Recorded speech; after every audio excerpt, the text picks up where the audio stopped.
mensahe ka kay General Torre kasi siya yung nanguna sa pag-aaresto kay former President? Well, I just would like to tell him that huwag sana tayong magpakalasing sa power. Yun lang, huwag tayong magpakalasing sa kapangyarihan. Because all these things shall pass. Hindi ito, walang forever dito. At temporary, yung power mo ngayon, nasigang-siga ka, na kaya mong pagsabihan yung former president na hihilain ko yan, that's too much. Hindi po forever na ikaw ay nasa poder. Somehow, someday, you'll step down from power. And maramdaman mo yan kung anong treatment sa'yo ng taong bayan. Alam niyo mga pre, lahat ng sinabi ni Bato diyan sa video na to, dito sa video na to, nangyari po sa kanila ngayon. Nagpakalasing po kasi sila sa kapangyarihan noong panahon ni Digong, 'di ba? Paano pong nagpakalasing? Yung mga patay-patay na yan. 'Di ba? Yung feeling nila sila yung Diyos. Pag gugustuhin nilang pumatay, papatay. 'Di ba? May mga reward pa. 'Di ba? Kung gugustuhin nila kahit anong gawin, okay lang, walang problema. Yun. Lahat ng sinabi ng Bato ngayon ay tumama po sa kanila. Anyway, isa-isahin po natin yung sinabi ni Bato mamaya, no? Pero bago po tayo magtuloy-tuloy sa ating reaksyon, meron po tayong Facebook page, Ballpoint Man 2.0, yan. At syempre, meron pong Timbirador. At syempre, may TikTok din po tayo, no? Ballpoint Man 2.0, ayan. So, eto na nga mga pre, sa hindi pa po nakasubscribe sa ating YouTube channel, huwag kalimutang mag-like, share, at subscribe para naman maging updated ka sa mga uploads natin. At eto pa, may mga nagsasabi sa atin na bayaran daw tayo mga pre. Sabi ko, madali lang naman magsabing bayaran tayo eh. Ang mahirap dyan kung kaya mo bang patunayan.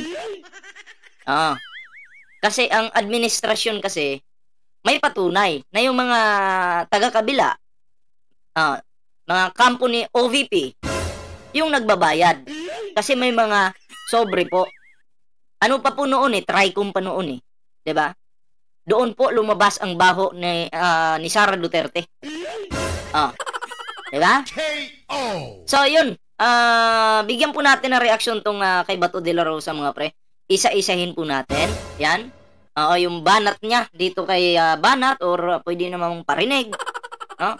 Or mensahe niya kay Nicolas Torre. Pakinggan po natin. Mensahe mo po, if ever may mensahe ka kay General Torre kasi siya yung nanguna sa pag-aaresto kay former President. Well, I just would like to tell him that huwag sana tayong magpakalasing sa power. Okay, cut! Direct cut! Sabi niya, wag daw magpapakalasing si Nicolas Torre sa power. Okay? Sa nakikita naman po natin, okay, kung hindi ka lang magiging bias kung titingnan mo yung side ni Nicolas Torre, may dala po siyang warrant of arrest galing sa ICC. 'Di ba? At totoo naman po, may warrant of arrest. 'Di ba? Siya yung ang ICC lumapit sa PNP or sa administrasyon, and then syempre si Nicolas Torre yung nangunguna, ipinapatupad niya lang po yung batas. Sumusunod lang sila sa batas. Hindi naman sinaktan si Digong, hindi naman 'di ba? Hindi naman binugbog si Digong, hindi naman pinahirapan, kundi hinuhuli lang po. Dahil may warrant of arrest po galing sa ICC. 'Di ba? Meron pong warrant of arrest. Hindi naman sinaktan si Digong. Paano mo sasabihin nagpakalasing sa kapangyarihan? Trabaho niya yan. 'Di ba? Trabaho niya yan. Pagpalagay natin, kung si Nicolas Torre maka-DDS ito, pagpalagay natin DDS siya, no choice pa rin siya. Uhulihin pa rin si Digong. Kasi trabaho lang nga. May kasabihan tayo, trabaho lang, walang personalan. Ganon yun. Example ko lang yun kaya ang totoong nagpakalasing sa kapangyarihan, si Bato de la Rosa, Digong. Kasi noon, mag-angas-angas si Bato eh. O tingnan mo si Lela de Lima, nakulong. 7 years yata yun. Napatunayang inosente pala. Oh, anong tawag dun? Di ba kayo yung nagpakalasing sa kapangyarihan? KO! Tuloy natin. Yun lang, huwag tayong magpakalasing sa kapangyarihan. Because all these things shall pass. Katulad yan. Bumawa na kayo sa posisyon nyo. Diba? O nabalikan kayo ngayon kasi yung ginawa nyo, noong kayo pa, yung nandyan sa tuktok, pang-aabuso. Diba nga ang sigaw ng mga namatayan, human rights. Ang sabi ni Digong, human rights, human rights. Walang paki si Digong sa human rights. Kinakalaban niya pa ngayon human rights. Diba? Hindi ito, walang forever dito. At temporary, yung power mo ngayon, nasigang-siga ka, na kaya mong pagsabihan yung former president na hihilain ko yan, that's too much. Hindi po forever na ikaw ay nasa poder. Buti nga lang hihilain. Kasi kung hindi naman makikinig si Digong, mapipilitan po si Nicolas Torre na dalhin si Digong doon sa eroplano. Diba? Mapipilitan. Yun ang trabaho ng pulis. Kayo nga noon hindi nyo lang hinihila. Diba? Pinapatay pa. Yung iba tinataniman pa, yung mga minor. Kumusta yung mga minor na namatay? Naibalik nyo ba yung mga buhay nila ngayon? Wala, diba? Wala. So, paano na yan, Bato de la Rosa? Somehow, someday, you'll step down from power. And maramdaman mo yan kung anong treatment sa'yo ng taong bayan. Marami namang nag-step down sa kapangyarihan, pero okay naman yung buhay nila ngayon. Kasi bakit? Hindi naman po sila pumapatay Pinapatupad lang nila yung batas. Diba? Si Nicolas Torre, hindi naman po, hindi naman po pumapatay, hindi nag-uutos yan. Na, patayin mo to, patayin mo yan. Hindi nag-uutos yan sa mga tao niya. Diba? Pero ikaw ba to? Diba may video ka pa nga noon na, anyway, na-reactionan ko na yun Sa TikTok, nagkalat, yung mga reward na yan. Yung mga patay-patay na yan. Sabi pa nga ni Digong, i-encourage nyo naman laban para mamatay na. Tama ba yun? Na kahit yung si Kian de los Santos. Anong nangyari doon? Yung batang 3 years old. Tinamaan ng bala, patay. Naibalik nyo ba yung buhay noon? So sasabihin nyo, mahal nyo yung kabataan? Maraming kabataan yung namatay. Ayari. Diba? Ito, sunod po natin ito, bigyan po natin ng reaksyon. Ito yung kay Attorney Claire Castro. Ma'am, follow up lang dun kay Senator Bato. Ano po yung nakikita natin na scenario once na nirelease na rin yung arrest warrant against kay Senator Bato de la Rosa? Pareho din po ba yung assistance na ibibigay ng government? Sa Interpol? Pareho pa rin po. Hindi po kasi tayo pwedeng mamili. Kung ito po ay ginawa po at nakipag-coordinate, makipagtulungan tayo sa Interpol dahil ang dating Pangulo po ang subject po ng warrant of arrest, hindi po tayo pwedeng mamili. Wala pong pwedeng special treatment. So kung mangyayari po to sa iba pang mga suspect na may warrant of arrest, basta valid po yung warrant of arrest at ito po ay na-course through the Interpol, gagawin pa rin po natin kung ano po yung dapat gawin ng gobyerno. Pero what will happen? At least, di ba? Maganda yung explanation ni Attorney Claire. Pantay-pantay. Patas, 'di ba? Yan po ang gobyerno. Yan po ang bagong Pilipinas. Kahit ang administrasyon sinisiraan itong mga taong ito, pero ang trato ng ating gobyerno dito kay Bato at Digong pantay lang. Walang mataas, walang mababa. 'Di ba? Po kasi I understand Senator Bato de la Rosa has already talked to Senate President Jesus Cordero and he asked for the protection of the Senate. So paano pong magiging senaryo doon kung may kausap siya sa Senado? Hindi ko po alam kung ano magiging sagot ni Senate President patungkol dyan, hanggang saan yung protection na kanya maibibigay. Kung may warrant of arrest, abogado naman po si Senate President. Alam naman po niya kung ito'y valid at pwede niya po na ikumpirma kung valid ang warrant of arrest. Hindi naman po niya siguro ikakalong at itatago ang masasabing suspect sa isang international criminal court. Siyempre kung itatago mo yan, di ba, medyo may mali na dun. Basta kung tutulungan ni Cheese si Bato sa legal na paraan, wala namang problema dun. Legal naman At saka lawyer naman po talaga si Cheese Escudero, no? Ang problema lang kung itatago mo, ayun yung mali, di ba? Kung lang naman, kung itatago. Last na lang po. Yesterday, Senator Bato de la Rosa mentioned that clearly it was a demolition job against him. Pero parang nag-benefit pa siya dun sa demolition job kasi tumaas daw yung kanyang survey sa Pulse Asia. Your reaction on that? Paano po magiging demolition job kung ito pong kasong to ay na-file na? Hindi pa po panahon ng eleksyon? Hindi 8 years ago? pa po panahon ni Pangulong Marcos. Ito po, naisampa po yata to kung di ako nagkakamali taong 2017. Saan ba tayo ngayon? Matagal na nga po Tagal na. Dapat noon pa po. Diba kung ito po ay hindi po nag-withdraw at alam naman po natin ang dahilan. Yung sinasabi ni Bato na demolition job, ano na lang yan, panlilin lang na yan sa mga Pilipino. Kasi ang tagal nang na-file yan Kung makikita nyo, meron pong si Trillanes nandun po sa tabi noong isang tao, no? Lumapit po si Trillanes, nag-file ng kaso sa ICC si Digong. I think kasama siguro si Bato doon. Basta ano siya, 8 years ago. Okay? 8 years ago.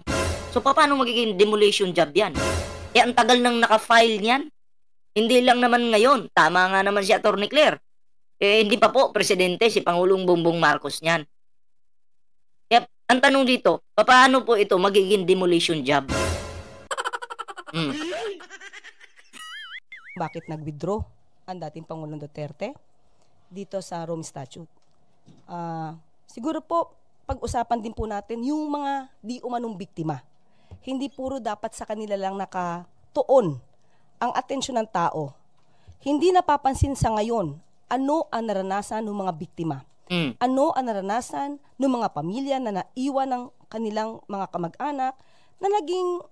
Kasi kaya nga may kulungan para doon mo pagbabayaran yung kasalanan mo.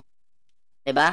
Tama? Kasi wala naman po tayong batas na nagsasabi doon na pwede mong patayin yung tao. Okay lang. Wala pong ganun. Gumawa muna kayo ng batas. Gumawa muna kayo ng batas kung gusto nyo talaga yan. Wala Hinuli, dapat ikulong. Pagbayaran niya yung kasalanan niya. May mga, ano pa nga natandaan nyo yung in-interview ni OG Diaz. Okay? Isang model, artista, nakulong siya ng 5 years. Kasi sa panahon na yun, magsuso na po si Digong, kailangan may maiyabang. Yung napagtripan po, yung model na yun, nakulong siya 5 years. Hindi napatunayan din, wala din siyang kasalanan. Hindi naman siya gumagamit ng droga. Pero naiyabang ni Digong yun sa SONA. Di umanong biktima ng EJK. Bakit ngayon ang mga Pilipino hindi na nakikita? Pero iba kasi pag may nahuli kang medyo may kilalang tao Halimbawa, artista ka, model ka. Pag niyabang mo yan sa SONA mo, bida ka. Bida ang saya. Ba? Maiyayabang mo siya kasi mataas kilala itong taong ito. Parang ganun. Yung mga namatay. Bakit na pagtutuunan natin ng pansin yung pinagbibintangan na pumatay at nagpapatay? Bakit parang nag-glorify pa natin sa ngayon? Yun ang naaakusahan ng murder and crimes against humanity. Bakit? Kasi ganito. Ang mga Duterte kasi, mahilig magpaawa yan. Diba? Ngayon, ang tingin ng mga DDS kay Digong kawawang-kawawa. Bakit? May nag-a-upload ng reels nila, may mga sad music. Matanda na daw si Digong. Bakit ginaganyan pa? Buti nga si Digong matanda, buhay pa. Pero yung mga bata na pinatay, bata pa yun! Pinatay nyo! Kumpara si Digong matanda, buhay pa, iniiyakan nyo. Yung mga namatay, iniyakan nyo ba? Ngayon magsasabi itong mga to, itong mga tangang DDS na to. Hindi, kasi ano yan may mga addict dyan ginagahasa yung mga bata, yun yung depensa nila. Yun yung depensa nila. Eto na lang. Saan ka makakita kahit sinong presidente ng Pilipinas na walang nanggahasa? Di ba lahat ng nagdaang presidente, 6 years, meron talagang ibabalita na nanggahasa, which is normal na yun. Walang penalty. Di ba? Normal na yun. Mangyayari at mangyayari talaga yan. Depende lang yan sa sa magulang. Pero wag niyong isisi sa presidente. Kasi sa panahon ni Digong, marami ding ginahasa.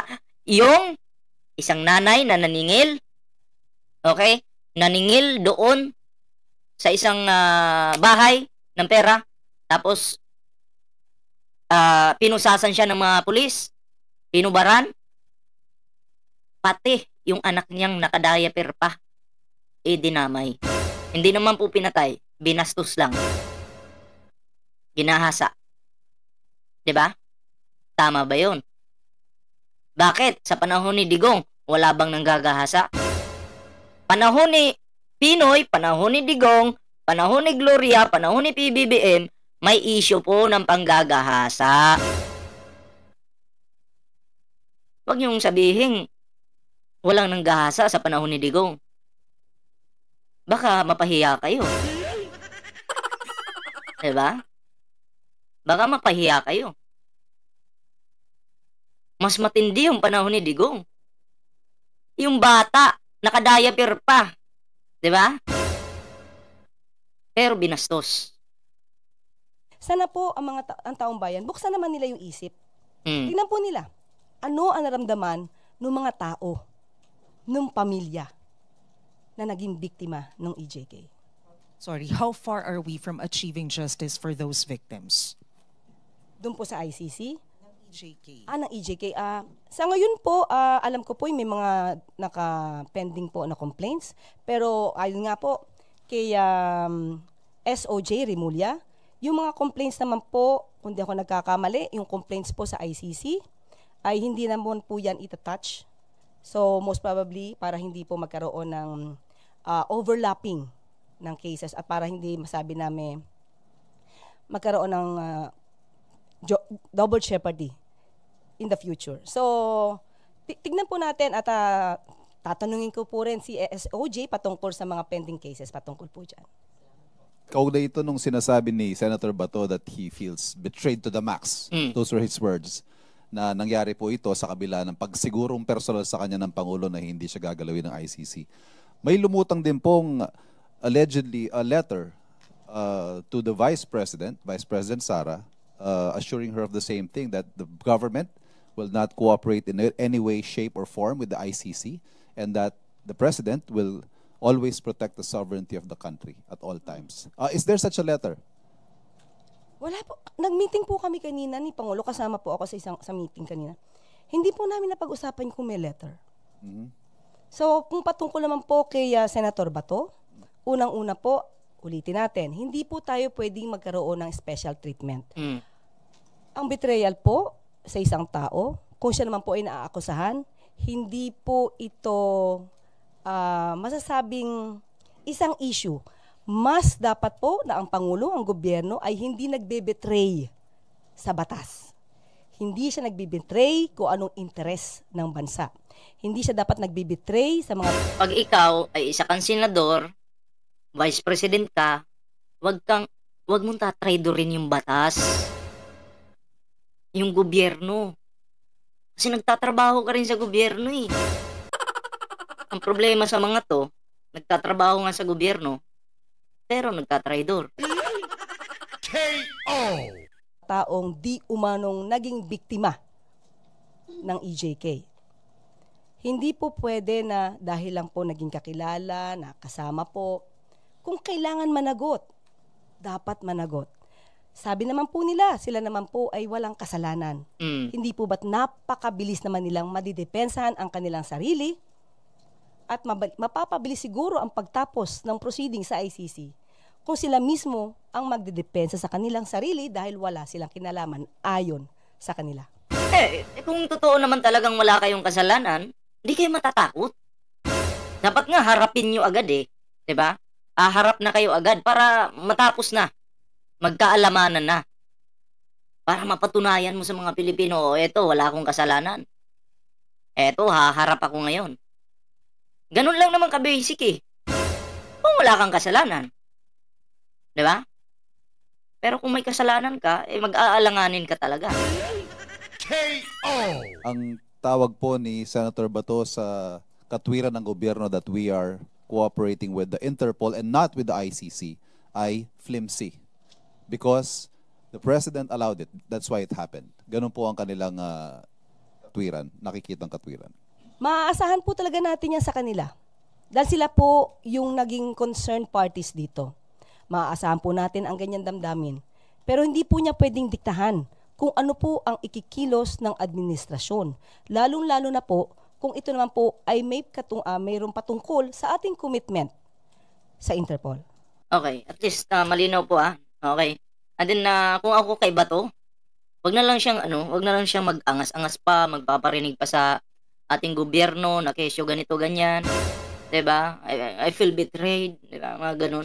Dapat nga makipagtulungan na lang siya. 'Di ba? Humble ba? Humble. Oo. Parang sobrang angas. Kasi wala kang mapapala kung aangasan mo lang ng aangasan yung ating gobyerno. Magpaparinig ka lang, 'di ba? Imbis maawa pa sa'yo, di ka natutulungan. 'Di ba? Pero kung wala kang kasalanan ba to, 'di ba? Move ka dun. Tulungan mo yung sarili mo. Ikaw na mismo yung lumapit sa ICC. Diba? Ganun lang naman kasimple yan. Anyway, mga pre, yun lang po yung ating video ngayon. Pero syempre, no, bago po tayo magtapos sa ating video ngayon, meron po tayong Facebook page dito, Ballpoint Man 2.0. At syempre, may Team Virador po tayong Facebook page. At may TikTok din po tayo, Ballpoint Man 2.0. So hindi pa nakasubscribe sa ating YouTube channel, huwag kalimutang mag-like, share, at subscribe para naman maging updated ka sa lahat ng mga uploads natin. Sa mga nagsasabing bayad tayo, madali lang po magsabi ng ganun. Pero ang mahirap dyan kung papatunayan mo na. Diba? Yun yung problema. Pag hindi kampi sa amo nyo, sasabihin nyo bayad kami. Kami kasi pag nagsalitang bayad, itong mga taong ito, may ebidensya po kaming nilalabas dito mismo sa screen namin. Kasi hindi kami fake news. Diba? Kaya, maawa kayo sa sarili nyo. Maawa kayo sa mga anak ninyo. Kung talagang totoo kayo, bago kayo magbitaw ng salita. Diba? Ebidensya muna. Sasabihin nyo, bayad kami? Bayad ako? Ay, kailangan mong patunayan. Oo, may mga taong bayaran. Pero wag mo lalahatin. Diba? Oo. Huwag mo lalahatin. Mapapahiya ka lang kasi. May mga nilalatag na nga tayong ebidensya lalo na yung ni Digong, lawyer, na nasa Netherlands ngayon. Pag ganun-ganun siya, nabuking Nandun naman pala si Digong Ako pa. So, ayun lang mga pre. Kita-kits po tayo sa susunod na video.